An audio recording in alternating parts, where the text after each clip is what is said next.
Rio +20 was, for me, a proof that the large-scale solutions will not work for sustainable development. The recognition that cities have got in Rio +20 leads to the fact that we are now at the same table with the others when it's coming down to defining sustainable development goals. And of course now we can influence these goals. And if that is the case, then we can go to our national governments and say, listen, you can now choose whether you want to implement the goal yourself or you give the money to the cities and we will help you. And I'm sure that most of the countries will do the latter. Now we have all this networking technology.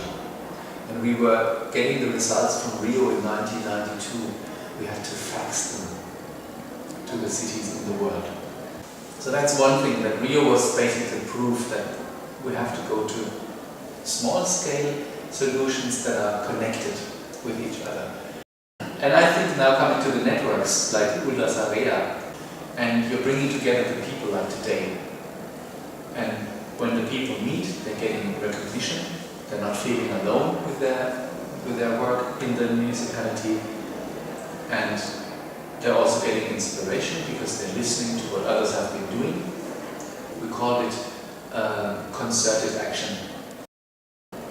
If you are looking at Europe and what is expected to come in Europe, we will face dramatically increasing prices for fossil resources. There will be no economic growth in Europe in the next 10-20 years. And we are aging. This would mean a lot of changes that people have to face and then also adapt to.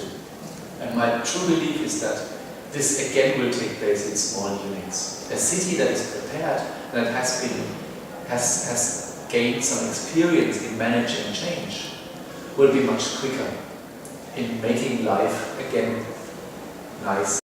If a group of cities have learned from each other how to copy each other's initiatives, how to exchange and how to manage change locally, then they will be the ones that make the dramatic changes that are just to come in the next 10, 20 years, will make it easier for the people. It's a crazy thing that's happening, that people invest billions of euros to reinstall old systems. That they're trying to get the economies back to where they had been 10 or 20 years ago, before the introduction of the euro. This is crazy. So why don't you just start a local program to implement sustainability goals? But it's a couple of years to go. It's not happening overnight.